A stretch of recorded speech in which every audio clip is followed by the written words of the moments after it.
So I get a lot of questions about how my ace-allo relationship works.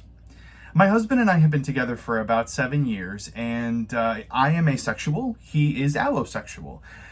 And I came out as ace during our relationship. So we've had to navigate a lot of different versions of our relationship over the 7 years we've been together. So people ask me all the time, well, how do you two make that work?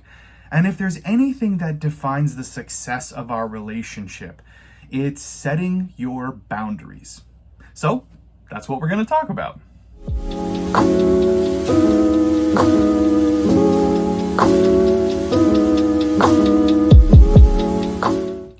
So defining and discussing your boundaries is really at the foundation of making any ace-allo relationship work. It is essential. Let's start with defining your boundaries. So asexuality works differently for every person. Some asexuals have sex, some don't. Some have a libido, some don't. Some who have a libido, sometimes it's low, sometimes it's high. Some sex favorable folks are down for anything. Some have a limited scope of things they're interested in. Some ace folks are into kink, some are not. Different for every single person. So there is no universal asexual experience. So defining how asexuality works for you and exists in your life is maybe the most important step you can take after coming out. So the first thing you have to do is really map out what your boundaries are. Map out for yourself what you're comfortable with, what you're open to, what you enjoy, what you don't, and ultimately what are absolute deal breakers, the hard no's of any relationship. So here are some questions to help you out. Am I sex repulsed, sex averse, sex neutral, or sex favorable? If I'm open to sex, what kind of sexual activities am I comfortable with or enjoy? Do I have a high libido or a low libido? What non-sexual forms of intimacy am I comfortable with or enjoy? What are my deal breakers? What are my hard no's? So look, these are not comprehensive questions, but I think they're good enough to kind of get you started. The important thing here is to be specific. When you are defining your boundaries, the more specific you can be, the more that specificity will empower you to set really good ground rules for an ace-allo relationship. So take your time on this. Be really honest with yourself, especially around the things that are hard no's and deal breakers. Remember, if you can't be honest with yourself, it's going to be really hard to be honest with your partner, especially if your partner is allo. So take your time, really dig deep, and build your set of boundaries so that you can have the kind of relationship you want with your allo partner. So now, let's talk about discussing your boundaries with your partner. Look, nobody likes uncomfortable conversations, particularly when those conversations are about sex and intimacy. But this conversation, the one where you explain your boundaries to your allo partner, is maybe one of the most important you'll have. So remember, there is no universal asexual experience. And we really don't have a lot of asexual representation in the culture to look at and understand what ace people are like. And on top of that, the ace representation we get doesn't really dig into the spectrum and diversity of sexual experience and sexual behaviors of ace people. So your allo partner, no matter how well-meaning and empathetic they may be, are probably going to bring some misconceptions about asexuality into the relationship with them. They might misunderstand how asexuality works, and they may not fully understand how varied ace experience can be. So this conversation, the one where you're mapping out your boundaries for your allo partner, does double duty. It maps out what a healthy, satisfying, consensual sex life means to you, and it helps educate your allo partner on what asexuality is, and will ultimately keep some aphobic baggage out of your relationship.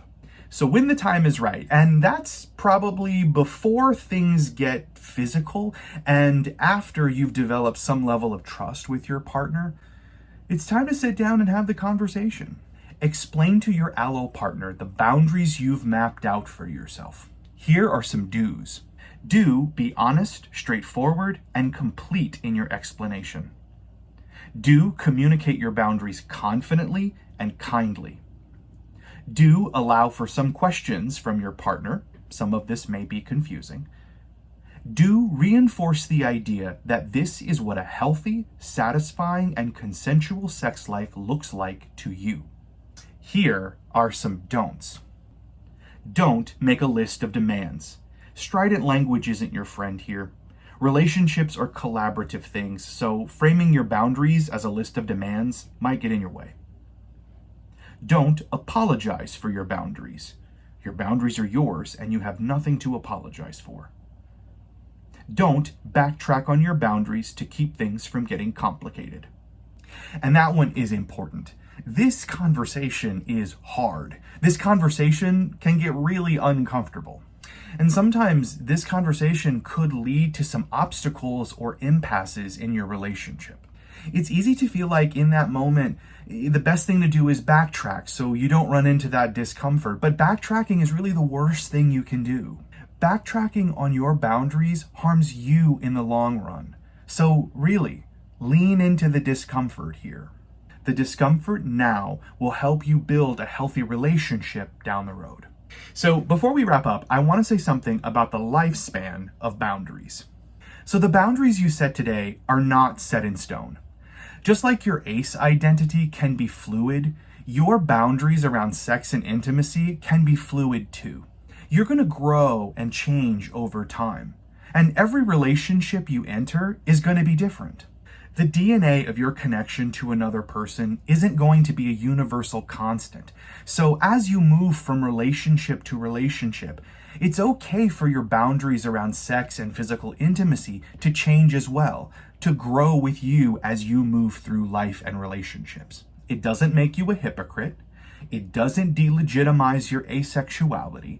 It's a natural process of growing and changing. And this is true for everyone, ace or allo. So, check in with yourself and your partner every now and then. Maybe as your relationship grows, you find yourself open to more kinds of intimacy. Maybe as you grow and change, you become open to less. Maybe you want to take some things off the table entirely. Maybe you want to reestablish the ground rules of the relationship.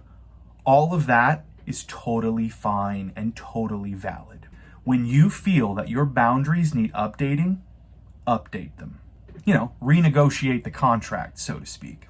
This kind of evolution and growth is the mark of a healthy relationship, so don't be afraid of it. It's also the mark of a healthy relationship with your own asexuality.